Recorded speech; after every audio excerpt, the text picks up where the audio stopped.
Case में सारा खेल पलट चुका है। आरोपी संजय ने कुछ ऐसे खुलासे किए हैं जिसकी उम्मीद सीबीआई को भी नहीं थी। कुछ सीसीटीवी फुटेज ने तो सबको हैरान कर दिया है। गैंगरेप वाले आरोप को लेकर भी सीबीआई ने बड़ा सिग्नल दिया है। संजय के नए बयान से 7 लोगों के साथ अब प्रिंसिपल का भी बचना मुश्किल लग रहा है, जो अब तक संजय को मोहरा बनाकर उसके पीछे छुपे हुए थे। अब असली कातिल कौन है, इसे लेकर उलझने बढ़ती जा रही है। कुछ सीसीटीवी कैमरों ने और कुछ बयानों ने इस पूरे केस को घुमा दिया है। आज जानेंगे कि आखिर क्यों उलझता जा रहा है Kolkata rape murder case. CBI के लिए मुश्किलें क्यों बढ़ती जा रही हैं। उस रात के 4 किरदार को लेकर कई नए खुलासे हो रहे हैं।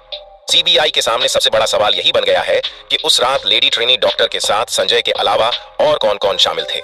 सब कुछ जानेंगे बेहद विस्तार से, लेकिन आगे बढ़ने से पहले आप सभी के लाइक और कमेंट के लिए शुक्रिया।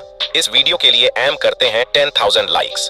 अब तक उम्मीद की जा रही थी कि सीबीआई ने इस केस को सॉल्व कर लिया है, लेकिन तभी संजय ने कुछ ऐसे बयान दिए हैं और कुछ ऐसे फुटेज सामने आए हैं जिसे लेकर पूरे केस ने ही यू टर्न मार दी है। अब मेरी बात जरा ध्यान से सुनिए। 8 अगस्त की रात को ट्रेनी महिला डॉक्टर अस्पताल के सेमिनार हॉल में सो रही थी। सुबह तड़के 4:03 पर संजय रॉय को सेमिनार हॉल में घुसते हुए देखा गया। वह अपनी बाइक से कबीर सिंह स्टाइल में बेहद तेज रफ्तार में अस्पताल पहुंचा था। आप लोग टाइमिंग को अच्छे से नोट करते चलिए। फिर उसे 4:32 पर सेमिनार हॉल से बाहर आते देखा गया और अगले 5 मिनट में वह अस्पताल परिसर से बाहर चला गया। आरोप है कि संजय ने उसी 29 मिनट के दौरान इस वारदात को अंजाम दिया और सेमिनार हॉल से निकल गया। यानी कि 9 अगस्त को सुबह ठीक 4 बजे के बाद उसने यह कांड कर दिया था। यह घटना 9 अगस्त को पुलिस के सामने आई, जब 31 साल की ट्रेनी महिला डॉक्टर का अर्धनग्न शव आरजी कर मेडिकल कॉलेज अस्पताल की तीसरी मंजिल पर स्थित सेमिनार हॉल में मिला। उनके शरीर पर कपड़े नहीं थे, खून बह रहा था और कई जगह चोटों के निशान थे। वे 36 घंटे की शिफ्ट के बाद आराम करने के लिए वहां गई थी। शव परीक्षण में उनके शरीर पर 16 बाहरी और 9 आंतरिक चोटें पाई गईं। इस बात की जांच की जा रही है कि उनके शरीर पर यह सभी प्रहार किसने किए थे। सीसीटीवी फुटेज में दिखा कि संजय रॉय 8 अगस्त को अस्पताल के चेस्ट डिपार्टमेंट में पीड़ित डॉक्टर और अन्य लोगों को घूरते हुए देखा गया था। उस समय उसकी नीयत काफी बिगड़ी हुई थी। लेकिन अब जान लीजिए सबसे चौंकाने वाली बात। संजय रॉय, जिसे 31 साल की ट्रेनी डॉक्टर के बलात्कार और हत्या के आरोप में जेल में रखा गया है, उसने जेल के सुरक्षा कर्मियों से कहा कि उसे इस मामले के बारे में कुछ भी नहीं पता। शुक्रवार को उसने सियालदह में न्यायिक मजिस्ट्रेट की अदालत में भी यही बात दोहराई। उसने जज से कहा कि उसने अपनी बेगुनाही साबित करने के लिए पॉलीग्राफ टेस्ट की सहमति दी थी और उसे इस मामले के बारे में कोई जानकारी नहीं है। लेकिन हैरान करने वाली बात यह है कि कोलकाता पुलिस के अनुसार संजय रॉय ने पहले कबूल किया था कि उसने आरजी कर मेडिकल कॉलेज और अस्पताल के सेमिनार हॉल में उस ट्रेनी डॉक्टर के साथ बलात्कार और हत्या की थी।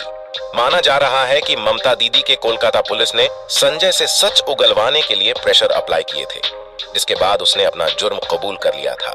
लेकिन अब पॉलीग्राफ टेस्ट से पहले संजय ने अपने इस कबूलनामे से पलटते हुए दावा किया है कि उसे फंसाया जा रहा है और वह निर्दोष है। यानी असली कातिल कोई और है, जिसमें कॉलेज के प्रिंसिपल का नाम बार बार सामने आ रहा है। और इसी कारण बताया जा रहा है कि इस पूरे कांड में 7 लोग शामिल हैं। वहीं मामले की जांच कर रही सीबीआई और पुलिस ने संजय के बयानों में कई विसंगतियां पाई हैं। एक अधिकारी ने बताया कि संजय जांचकर्ताओं को गुमराह करने की कोशिश कर रहा है। वह अपने चेहरे, पीठ और जांघ पर लगी चोटों और अपराध के समय इमारत में अपनी सीसीटीवी मौजूदगी के बारे में कोई स्पष्ट जवाब नहीं दे सका है। इस वक्त संजय जेल में मौजूद है और उसकी निगरानी के लिए सेल के बाहर सीसीटीवी कैमरे लगाए गए हैं। अभी उस पर किसी भी प्रकार के हमले न हो सके और न ही वह आत्महत्या करने में सफल हो सके। पिछले सप्ताह संजय की मनोविश्लेषणात्मक प्रोफाइलिंग में पाया गया कि वह एक विकृत व्यक्ति है और पोर्नोग्राफी का बहुत बड़ा आदी है। इसे देखते हुए देश भर में पोर्न देखने वाले लोगों को सतर्क हो जाना चाहिए। सीबीआई के एक अधिकारी ने कहा कि उसके अंदर जानवर जैसी प्रवृत्ति है और उसने अपराध के लिए कोई पछतावा नहीं दिखाया है। यानी कि एक पूर्ण आदमी को जानवर बना सकता है।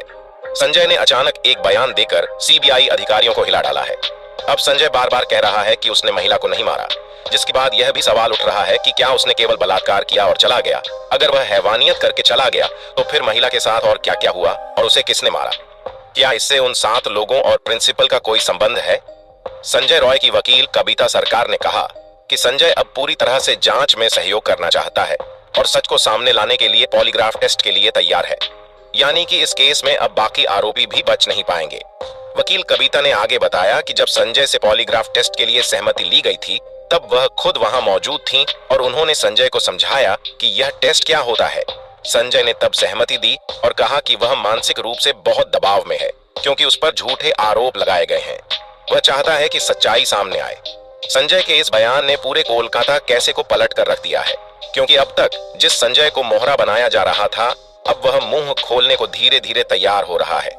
जल्द ही रिनोवेशन साइट से जुड़े कई खुलासे होने वाले हैं। हालांकि इस मामले में एक बड़ा ट्विस्ट तब आया जब सीबीआई ने सबूतों के आधार पर दावा किया कि संजय ही असली आरोपी है। सीबीआई ने अस्पताल की सीसीटीवी फुटेज और अन्य वैज्ञानिक सबूतों का हवाला देते हुए बताया कि 8 और 9 अगस्त को संजय को कई बार अस्पताल के अंदर और बाहर आते जाते देखा गया था। सीबीआई का दावा है कि संजय ने 9 अगस्त की रात को लेडी डॉक्टर के साथ इस जघन्य अपराध को अंजाम दिया, लेकिन इसके बावजूद अभी भी कई एंगल बाकी है जिसकी जांच होनी बाकी है। माना जा रहा है कि शुरुआत में कोलकाता पुलिस ने जिस प्रकार केस को हैंडल किया था, उससे साफ हो जाता है कि संजय ही आरोपी था, लेकिन जानकारों का मानना है कि बहुत कुछ छुपाया जा रहा है। इसके अलावा तफ्तीश में पता चला कि वारदात वाली रात संजय रॉय एक रेड लाइट एरिया में भी गया था, लेकिन वहां अपनी हवस मिटा न सका और वहां से लौटते वक्त उसने एक लड़की से छेड़छाड़ भी की थी, जो यह दर्शाता है कि रेड लाइट एरिया से वापस लौटते समय वह बेहद खूंखार हो गया था और कुछ भी कर गुजरने को तैयार था। इस केस में सीबीआई लगातार आरजी कर मेडिकल कॉलेज के पूर्व प्रिंसिपल संदीप घोष से पूछताछ कर रही है, क्योंकि उन पर शक है कि वह संजय रॉय को बचाने की कोशिश कर रहे थे। संजय को संदीप का बाउंसर कहा जा रहा है, जो उनके इशारे पर काम करता था। इस बात की जांच भी की जा रही है कि कहीं प्रिंसिपल संदीप के पावर का इस्तेमाल करके संजय ने अन्य दूसरे ट्रेनी महिलाओं को तो अपना निशाना नहीं बनाया था, क्योंकि उसके बर्ताव से ऐसा लग रहा है कि उसके मुंह में पहले से खून लगे हुए थे। हो सकता है कि उसने पहले भी कुछ अन्य महिलाओं को टॉर्चर किया हो, लेकिन प्रिंसिपल संदीप के साथ उसके कनेक्शन के कारण किसी ने संजय के खिलाफ आवाज उठाने की हिम्मत ना की हो। इसी कारण इस बात की जांच की जा रही है कि कहीं प्रिंसिपल संदीप के इशारे पर तो संजय ने इस घटना को अंजाम तो नहीं दिया था। इसके अलावा संदीप पर और भी कई गंभीर इल्जाम लगाए गए हैं, जिसकी जांच जारी है। सीबीआई के सूत्रों ने बताया है कि जूनियर डॉक्टर के 4 सहकर्मियों की लाई डिटेक्टर टेस्ट की गई, क्योंकि उनके बयान एक दूसरे से मेल नहीं खा रहे थे। और अब संजय का पॉलीग्राफ टेस्ट भी हो रहा है, जिसके सभी सवाल जल्द ही हम लेकर आपके साथ हाजिर होंगे। पीड़ित महिला डॉक्टर के साथ रहने वाले अन्य 4 डॉक्टरों को लेकर भी सीबीआई ने खुलासे किए हैं।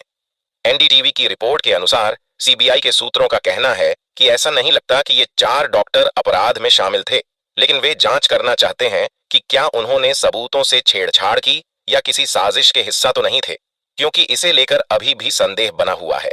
इन 4 में से 2 फर्स्ट ईयर के पीजी ट्रेनी डॉक्टर हैं, जबकि एक हाउस सर्जन है और एक इंटर्न भी शामिल है। कोलकाता पुलिस के अनुसार इन चारों में से एक डॉक्टर ने अगले दिन यानी 9 अगस्त को सुबह 9:30 बजे सेमिनार हॉल में पीड़िता का शव देखा और फिर अधिकारियों को सूचना दी। सीबीआई की जांच से पता चला है कि इन 4 डॉक्टरों में से 2 के फिंगरप्रिंट तीसरी मंजिल के सेमिनार रूम में मिले हैं, जहां शव मिला था। इसके अलावा सीसीटीवी फुटेज में हाउस सर्जन को पहली मंजिल से तीसरी मंजिल पर जाते हुए भी देखा गया है। उसने बताया कि वह रात 2:45 पर तीसरी मंजिल पर गया था। इधर इंटर्न ने भी कहा कि वह तीसरी मंजिल पर था और उसने उस रात पीड़िता से बात भी की थी। सीबीआई के अनुसार महिला ट्रेनी डॉक्टर और उसके 2 साथियों ने आधी रात के आसपास खाना खाया और फिर सेमिनार रूम में ओलंपिक में नीरज चोपड़ा का भाला फेंक प्रतियोगिता देखा। रात 2 बजे के करीब दोनों सहकर्मी सोने चले गए, जबकि महिला ट्रेनी डॉक्टर सेमिनार रूम में ही रुकी रही। यहीं पर सबसे बड़ा सवाल छुपा हुआ है कि आखिर उन्होंने सेमिनार हॉल में रुकने का फैसला क्यों किया, जब हॉल के बगल में ही सोने वाले कमरे बने हुए थे। आपको बता दें कि सेमिनार हॉल, स्लीप रूम और इंटर्न रूम, ये तीनों कमरे तीसरी मंजिल पर पास पास स्थित हैं। इंटर्न का कहना है कि उस रात वह भी इंटर्न रूम में ही था। सुबह 9:30 बजे पोस्ट ग्रेजुएट ट्रेनी डॉक्टर, जिसने पिछली रात पीड़िता के साथ खाना खाया था, उसे देखने सेमिनार हॉल गया और दूर से उसका अर्धनग्न शव देखा। उसने तुरंत अपने सहकर्मियों और सीनियर डॉक्टरों को इस घटना की सूचना दी। इस वीडियो में फिलहाल इतना ही।